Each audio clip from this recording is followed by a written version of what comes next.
want to become somebody who runs their own business, then you must be willing to deal with failure.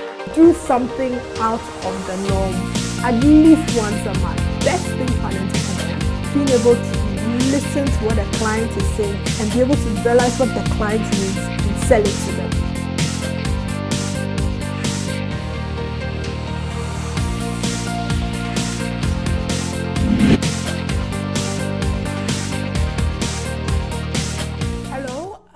And welcome to the Ethel Cofie Startup School. My name is Ethel Cofie.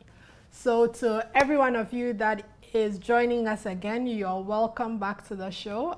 We're sorry we're a little bit late. But for those of you that are new to the show, you are very welcome. Let me tell you a little bit about what the Ethel Cofie Startup Show is not. Ethel Cofie Startup School is not. And then I'll tell you a little bit about what it is. So the Ethel Cofie Startup School is not about, it's not a feel-good motivational program on, you can do it, you can be an entrepreneur, hey ho, that's not what it is about. It's a practical, as you were, MBA on how to start, run, and scale your business.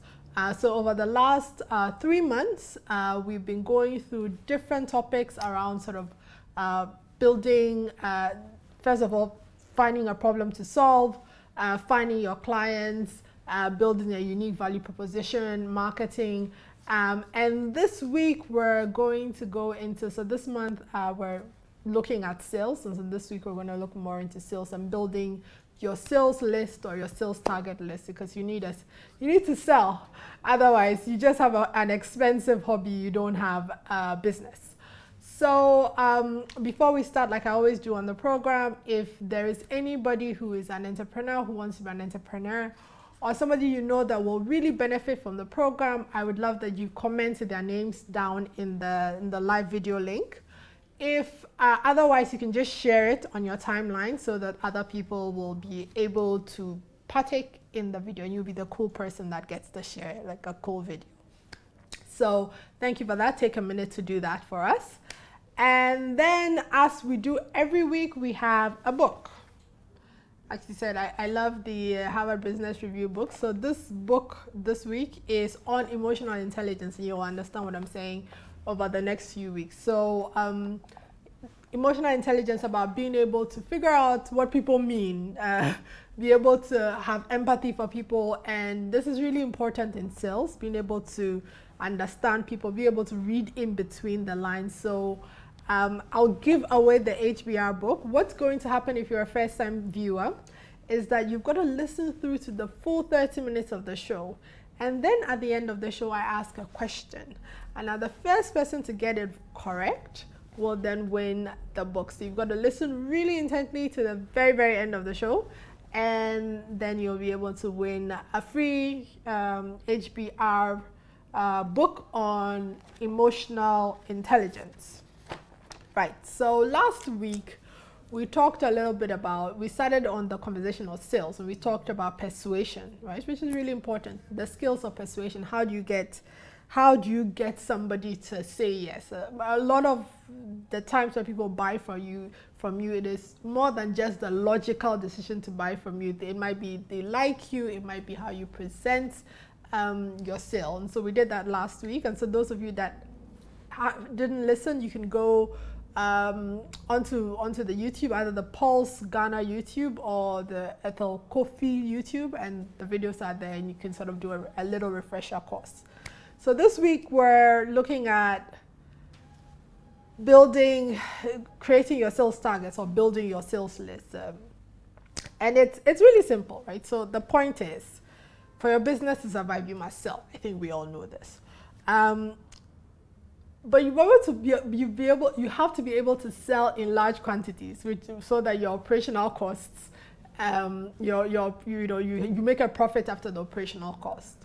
And so one of the things is to be consistent, right? To create a consistent pipeline of sales, so that your company or your organization or your product is constantly growing. So we're going to talk about how to really, start the sales process, how to really start to build your sales process. And so we're going to start with deciding and thinking through what it means to create your customer target. Now, the big question is, who's your customer, all right? Choosing the right customer, to be honest, choosing the right target group, to be honest, saves you a lot of pain and it saves you a lot of work. Because if you're selling to the right people, the people that really do want your product and really do get it, then it's an easier sell and it's easier for you to make your money over time. So on deciding your customer targets, first of all, if you already have some sales, right? So maybe you've done this for about a year, maybe 2 years, so you have some consistent sales. Part of it is for us to identify. So the process I'm trying to take you through now is to help you really be able to drill down and identify the personas, or some call it personas, some call it avatars, whatever it is. The persona of the person that buys from you.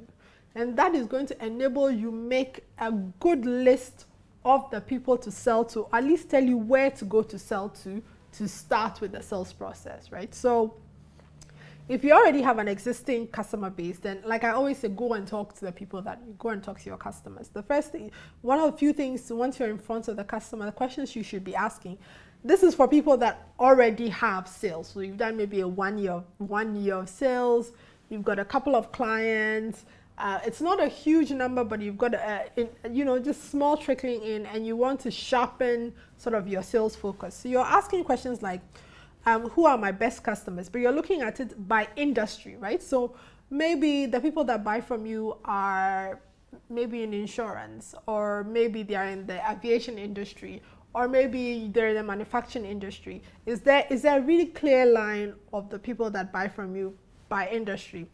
Size of business, maybe it is SMEs that buy from you, or maybe it is large multinationals that buy from you, or it is 16-year-old girls that buy from you, or 30-year-old men.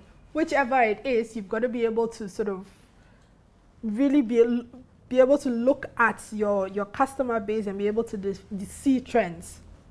Or even, is it what are the business models of those who buy from you? Is it, if you're looking at corporates, and I'm concentrating a lot on people that sell B2B, so business to business, and I'll talk a little bit about B2C, which is business to consumer, but mostly this talk is going to be concentrated on customers, people that sell mainly to businesses, and then we'll put in some sort of consumer bits in there. Location. Maybe all your customers, the people that buy from you, are they all in one location? Are they in one country?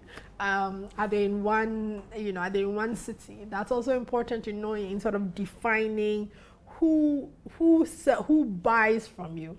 Then you can look at demographics. If you're selling to individuals, age, marital status, number of children, disposable income, all that. So what I mean to say is, if at least you've done a year and people are buying from you, you've got to take the time. This is why you've got to collect as much information about your existing customers. You do need to create a relationship with them. You do need to be talking to them a little bit so you get a sense of who they are.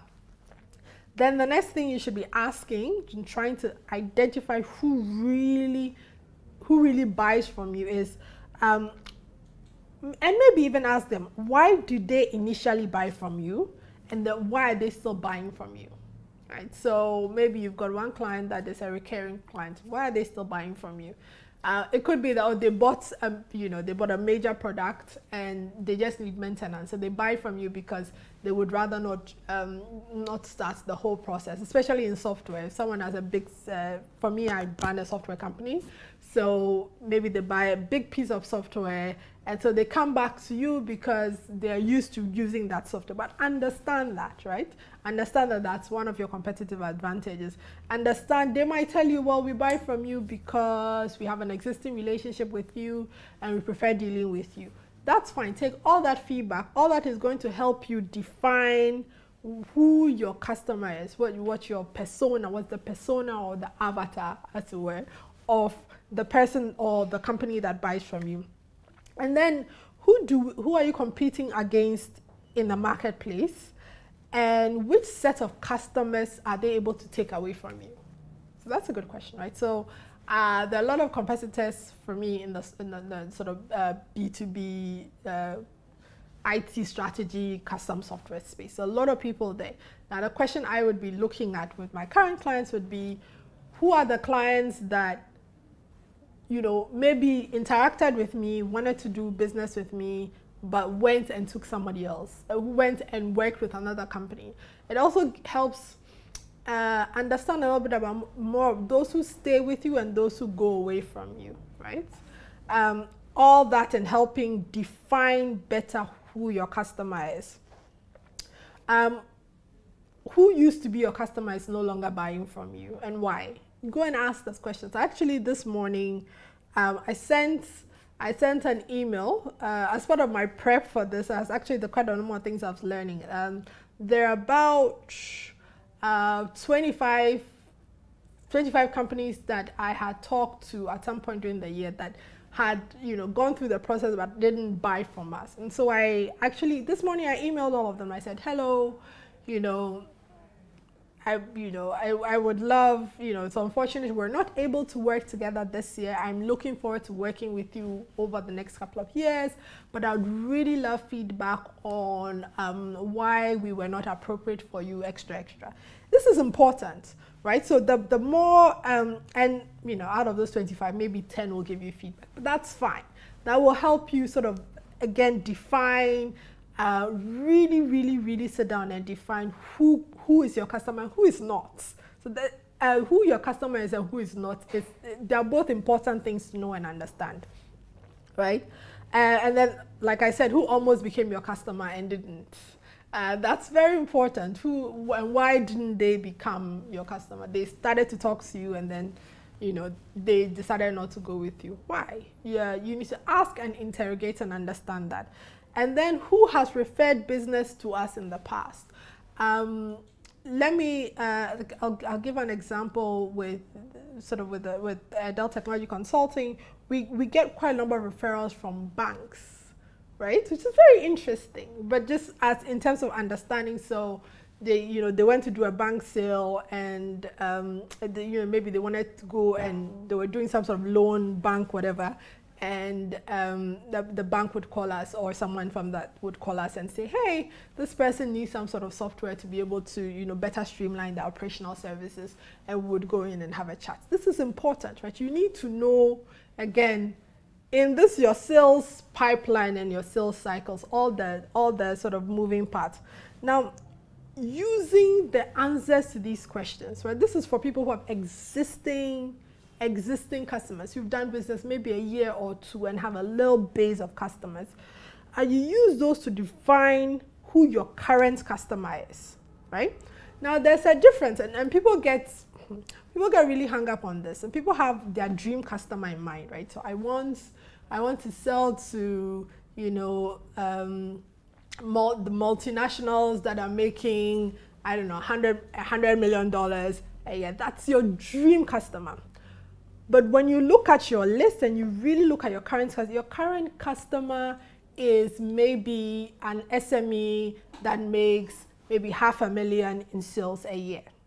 Now the question you have to ask yourself when you really look at that, you really look at sort of the type of people that are current customers and what your dream customer is do you want to grow further in the direction of the current customer you have, right? Or do you want to still work towards the dream customer? If there are people that already get your product, already understand your product, and they're willing to pay, for at the cost at which you're offering it, or even if it is, and I always say to people, even if it is that you have to lower your price, but you have a larger number of people, excuse me, sorry, you have a larger number of people. Okay, I'm going to need some water. Sorry. You have a larger number of people, it still fix your revenue numbers. So be very, very clear on, these are my current customers. These are people that are important to me. These are the people that buy from me versus these are the people I wish would buy from me. You've got to forgive me. They're bringing water so that I can speak better. So be very, very clear. Who are the people that currently buy from me versus who are the people that in my head that I believe are good for me or I should be buying, and make the decision that do I actually maybe shift a little so I can go after those clients, or do I stay with the people that currently buy from me? You don't want that disconnect, really. You don't really want that disconnect between the people that I believe are my clients and the people that are actually my clients. Otherwise, your sales gets a little bit, fixed, right? So in that, maybe having asked all these questions, you might come back with, okay, the people that buy from me are SMEs that make a $500,000 in revenue, might not necessarily have an IT manager, or the people that buy from me are multinationals that have a CIO, a CTO, maybe it's a 150-man business, or is, 300-man business. All the questions that you ask will help you really. So it might be 2 or 3 categories, right? 2 or 3 categories of customers. So you might have maybe the top tier clients, which is selling the top.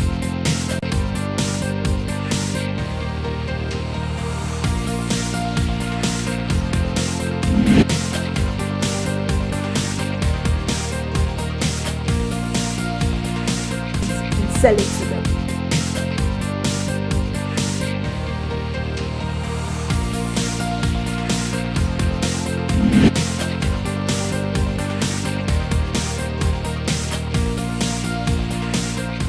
Sell it to them.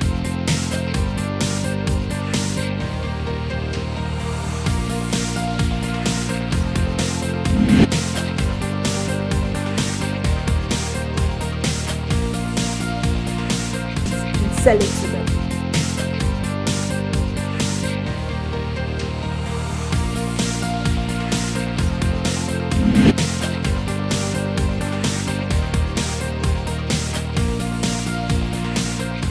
Sell it to them.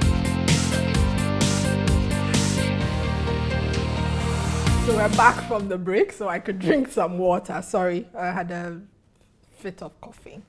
Anyway, so going back to what I was talking about, which is basically the answers that you get from your customers and your competitors and the people that are currently buying from you, use that to really define who your customer is. Why do you need to define your customer? You will find out later, because you use that definition of the customer to be able to make a list of customers, right? So you've got to define that customer properly. So it is, or the people that buy, I don't know, my hair products are women that have natural hair, that are busy, that are busy lifestyles, might be running a business, or might, and they want something quick and easy. That's fine. You understand who they are so that you can go and find them, right? Understanding who the person who's buying from you is, it can help you find more of it. And I'm going back to the points that when you start your business, you have an idea of who your customer is in your mind. You have an idea of who your customer is in your mind. And then, then the people that come to buy from you are different. Might be different from who your potential customer is. That's absolutely fine. Understand that maybe there's a disconnect between what my dream customer is and what my current customer is. And do I want to be growing the bread and butter as we go along and see if I can reach the level of the dream customer? Sometimes you grow with your customers, right? Sometimes you grow with your customers. You start with them, maybe they were, they were SMEs and they were making, I don't know, 300,000, $500,000 in terms of sales. And then as you grow as a business, they grow as a business. And so maybe your dream customer is a multinational that makes, I don't know, $20 million sales a year, right? But you might start with that SME, and over time they grow to that level, and maybe they become your dream customers. But you've got to be very, very clear with who's your current customer versus who's your dream customer. Now, for those that don't have customers at all, so those who have not even, you have a product idea, or you started out, you don't have anybody, then I'll revert back to I think the third episode, right? The third episode where we really talked about customer validation And that's important. And so if you don't have customers, you've got to do customer validation, which is, again, you have your dream customer in mind. At that point, you're starting with the dream customer. You have the dream customer in mind. Then you go and then be very specific about the dream customer. Maybe I am selling to parents who have kids in kindergarten, right?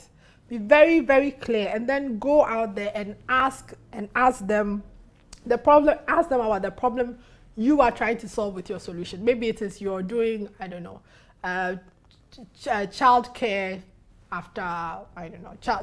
after school hours, or it is you are doing a nanny service, or you're doing the Uber of child pickup, like picking children up from school. Maybe that's what your idea is, what your brand is. But you've got to, if you have no customers at that moment, then you've really got to do problem and customer validation. We talked about it in the third, which the problem you're trying to solve, do the people who you think have the problem, do they really believe it's a problem for them? And are they willing to pay the amount of money you are asking them to pay to solve the problem, right? How is that person dealing with the problem now? Or how are they planning to deal with the problem? And is your solution better? So if you have current class customers, then you're starting from a better sort of position, but that's fine. If you don't have customers, then you still have to talk to who your idea of your customer is, and then you've got to sort of work yourself sort of up through and understand that. Again, asking, can you tell me the last time you tried to solve this problem? So if it is, and I'm going to use the example of the Uber pickup service for kindergarten kids. So let's use that as an example. So when is the last time, you could ask a simple question like, when was the last time, you had to be in a meeting, but your child your 3-year-old needs to be picked up from school. And how did you deal with that, right? And they could say, well, I don't know, I got a family member, I got a taxi driver, whichever it is. And would they be willing? And then you might say, oh, my solution is, I have vetted drivers that go and pick up the children and will, stay with them until you come home, extra. Would they be willing? Is that something that's important enough for them that they would be willing to pay for it? So there's a different sort of tactic. If you already have a decent size of, if you've been doing business a year or two and you have, a certain set of customers, versus if you literally are coming, you just put together the service, or you just put together the idea. It's really a different process. Now, again, based on that information, you are clearly defined your customer. So at the end of the day, you go and ask 100 potential, parents that have 3-year-olds that are in kindergarten. And then you talk to them, and this seems to be a problem they're willing to pay. So then that's your target market. You understand that that's your target market. And then you create, like someone says, so you create your persona. So maybe your customer type A is, a parent that has a 3-year-old. Your parent type B might be, I don't know, a client that has a child that lives farther away from home. Whichever it is, you are really clear in defining who your customers are. Maybe you might have 3 or 4 types of customers, and so write them all down. Now, once you have that list, right? Okay, so let me give you more examples. So if you're in manufacturing, for instance, your clients are the retailers. If you're manufacturing your products, and people don't realize this. Yes, there is a client that buys your product at the end of the day to take home, but your first client is the retailer that stocks, or the distributor that stocks in their shop, especially if you don't have your own shop. So you've got to understand that too. And I've mentioned this to a couple of people. In production, you've got to be, manufacturing production, you've got to be very, very careful, because you have 2 sets of customers. So if you are selling, I don't know, puff puffs, plantain chips, processed food, whatever it is that you're selling, the person, the retailer or the shops that stock it, they are one set of customers. The person that walks into the shop to buy it is another set of customer, and you've got to be able to label all that. If you are in big ticket sales like I am, like you're in software sales, you probably need to do one-on-one. So now take that persona and come up with your top 100 customers, top 100 people you want to work with. So every quarter, I make a list of 100 companies that I want to sell to. My time is up, wow.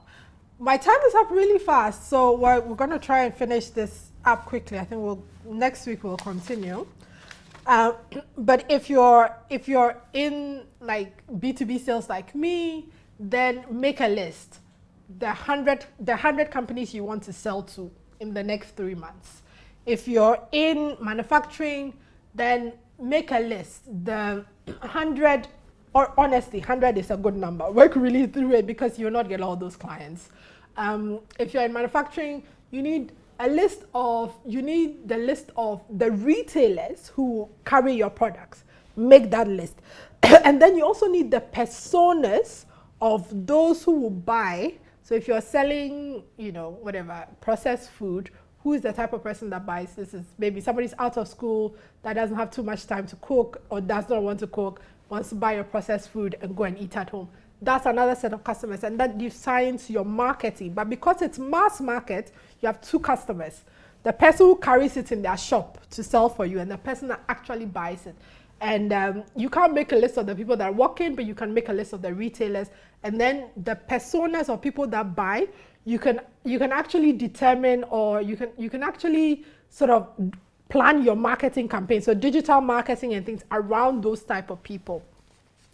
If you're in a mass market product, then you must make sure that your persona is so clear that when you go and market, like, where do you find parents of kids under 5 years old or 3 years old? Maybe a PTA meeting. Where do you find retailers?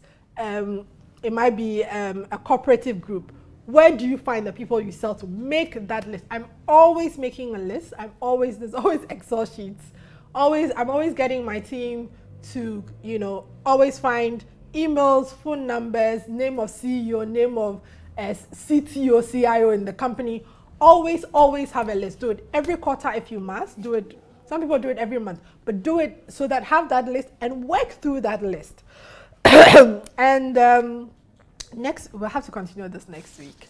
But what I was going to talk about was then identifying your sales tools, the sales tools to attack, right? To attack and implement. So now have a list. You have a list of 100 people you're going to sell. So you're armed with that list. How do you then begin to reach out to them? And that I think we're going to do next week because my time is up.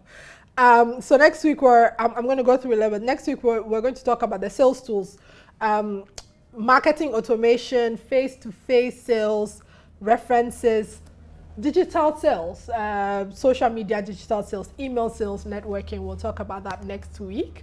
And the book. So the book on emotional intelligence. So the person that can answer for me 2 questions to ask yourself if you have existing customers and you want to be able to create, your customer list or your customer personas. So 2 questions to be asking yourself. So answer that, and whoever answers it first gets to win and pick up the book.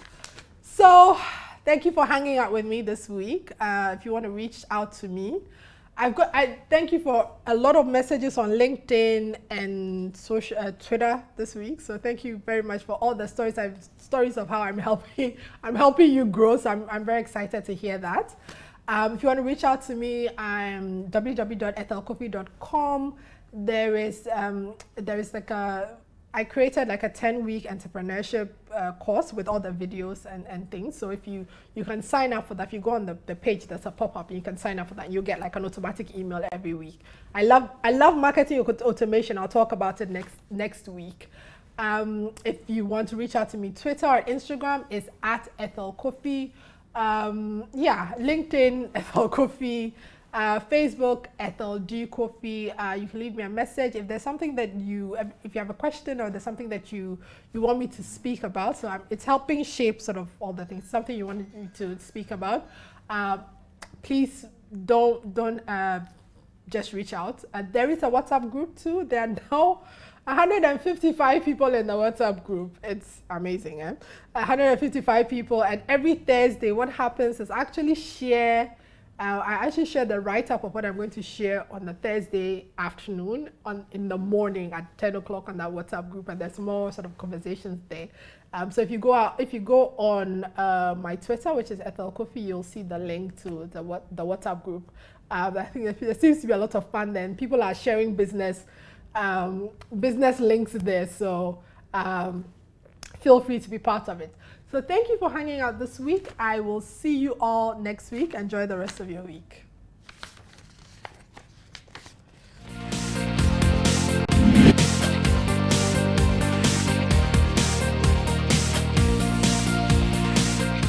Sell it.